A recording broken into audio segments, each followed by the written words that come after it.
Hi, இன்றைக்கி நம்ம Christmas vlog பார்க்கலாம். முன்னாள் நைட்டே மருதாணியெல்லாம் வச்சு நல்லா அழகாக பசங்க அவங்களே டிசைன் பண்ணி போட்டுக்கிட்டாங்க மருதாணி. காலையில் எழுந்து கிளம்பிட்டாங்க புது ட்ரெஸ் போட்டுக்கிட்டு. பெரியவளுக்கு க்ரீனு, சின்னவளுக்கு பர்பிள் சொல்லிட்டு அவங்க பிடிச்ச மாதிரி அவங்க ட்ரெஸ் எடுத்துக்கிட்டாங்க. அப்புறம் எல்லோரும் சேர்ந்து ஃபோட்டோஸ்லாம் எடுத்துகிட்டு சிக்கன் பிரியாணி ஆர்டர் பண்ணிக்கிட்டாங்க ஜெஸ்ஸி கேட்டர்ஸில். இன்றைக்கி ஒரு நாளாவது ஃப்ரீயாக இருக்கலாமே அப்படின்னு சொல்லிட்டு எல்லோரும் ஒன்றா இருந்து ஒரு சந்தோஷமாக இருக்கணும், நேரம் ஸ்பெண்ட் பண்ணணுன்றதுனால வீட்டில் இன்றைக்கி எதுவும் சமைக்கலை. ஜெஸ்ஸி கேட்டர்ஸில் ஆர்டர் பண்ணிட்டாங்க. சிக்கன் பிரியாணி, சிக்கன் 65, தந்தூரி, ரைத்தா எல்லாமே சொன்ன மாதிரி கரெக்ட் டைமுக்கு வந்துடுச்சு. ஸோ அது எல்லாருமே குடும்பத்தோடு உக்காந்து ஒன்றா சாப்பிட்டோம். இந்த மாதிரி தான் நம்ம ஃபெஸ்டிவல் டைமில் தான் இந்த மாதிரி ஒன்றா நம்ம டைம் ஸ்பெண்ட் பண்ணி ஃபேமிலியோடு இருக்க முடியுது. நல்ல வாழை இலையில் தண்ணி தெளித்து சுட சுட பிரியாணி சாப்பிட்டு ஒரு குட்டி தூக்கம் போட்டால் தாங்க நம்மளுக்கு அந்த நாள் நல்லா ஃப்ரெஷ்ஷாக போன மாதிரி இருக்கும். இந்த தயிர் பச்சடி, கத்திரிக்காய் தொக்கு இதில் அந்த நூல் போட்டு சுற்றி கொடுத்துட்றாங்க பாருங்கள். பிரிக்கிறதுக்குள்ளே நம்மளுக்கு கடுப்பாயிடுதுங்க. நீ பிரி நான் பிரின்னு ஒரு வழியாக பிரிக்கவும் முடியாமல் விடவும் முடியாமல் அதை ஒரு வழியாக பிரித்து சாப்பிட்றதுக்குள்ளே அப்பாடா. என் வீட்டுக்காருக்கு தாங்க பொறுமை அதிகம். அவர் தாங்க அதெல்லாம் பொறுமையாக பிரிப்பார். கடைசியில் அவராலேயே முடியலன்னும் போது எப்படியோ ட்ரை பண்ணி பிரிச்சுட்டாரு. ஈவினிங்காக குலாப் ஜாமுன் செய்யலான்னு சொல்லிவிட்டு மாவை பிசைஞ்சி குட்டி குட்டியாக தான் உருட்டினோம். அதை குட்டி குட்டியாக உருட்டி எல்லாம் ரெடி பண்ணி வச்சு அக்காவும் அம்மாவும் சேர்ந்து செஞ்சாங்க. கூட யாராவது இருந்தால் பேசிகிட்டே நம்மளுக்கு வேலை செய்கிறதே தெரியாது. குட்டி குட்டியாக உருண்டையாக உருட்டி நம்மளுக்கு என்ன ஷேப் வேணுமோ அந்த மாதிரி பண்ணிக்கலாம். சிலது ரவுண்ட் ஷேப்லேயும் நம்மளுக்கு வேணும்னா கொஞ்சம் நீட்டமாகவும் செஞ்சுக்கலாம்.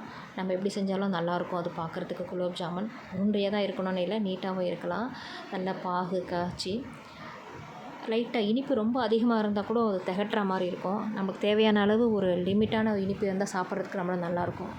பாகு காய்ச்சி எண்ணெய் காய்ஞ்ச பிறகு நம்ம இந்த உருட்டி வச்ச குலோப் ஜாமுன் மாவை அதில் ஒன்று ஒன்றா போட்டு நல்லா ப்ரௌன் கலரில் ஆன பிறகு எடுத்துடலாம்.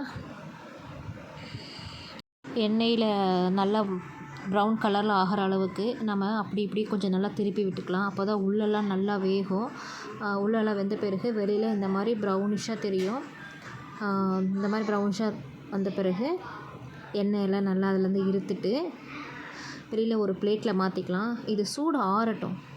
சூடு ஆறின பிறகு நம்ம ஜீராவில் போடணும்.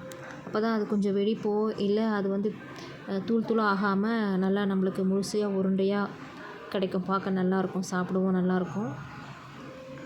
இந்த ஜீராவை காசி இன்னொரு பாத்திரத்தில் மாற்றிக்கலாம். அகலமான பாத்திரத்தில் போட்டால் நம்மளுக்கு அந்த குலாப் ஜாமுன் எல்லாமே ஜீராவில் நல்ல ஊறி இருக்கும். அப்போ அதை நம்ம சாப்பிடும்போது ரொம்ப நல்லாயிருக்கும். ஜீராவை ஒரு பாத்திரத்தில் மாற்றிட்டு ஒரு குலாப் ஜாமுனாக அதில் நம்ம வந்து விட்டுட்டு நல்லா ஊற வைக்கணும். எல்லாமே இதில் மாற்றிக்கலாம். இந்த பாத்திரத்தில் எல்லாத்தையும் ஜீராவில் போட்டாச்சு. போட்டுட்டு இது ஒரு 4 மணி நேரம், குறைஞ்சது ஒரு 4 மணி நேரம் ஜீராவில் ஊறின பிறகு எடுத்து சாப்பிட்டா நம்மளுக்கு சாஃப்டாக நல்ல ஸ்வீட்னஸோடு சாப்பிட நல்லாயிருக்கும். இப்போது நான் பாப்பாவை வந்து எனக்கு குலாப் ஜாமுன் எடுத்துகிட்டு வாமான்னு சொல்லியிருந்தேன். எனக்காக பாப்பா ஒரு 4 குலாப் ஜாமுன் போட்டு அதில் ஜீராவை ஊற்றி எனக்கு எடுத்துகிட்டு வந்துட்டுருக்கா சின்னவ. இப்படி ஸ்வீட்டோடு இன்றைக்கி நாள் வந்து நல்லபடியாக முடிஞ்சுது. நான் இப்போ குலாப் ஜாமுன் சாப்பிட போகிறேன். இந்த வீடியோ உங்களுக்கு பிடிச்சிருந்தா லைக் பண்ணுங்கள், கமெண்ட் பண்ணுங்கள். பாய்.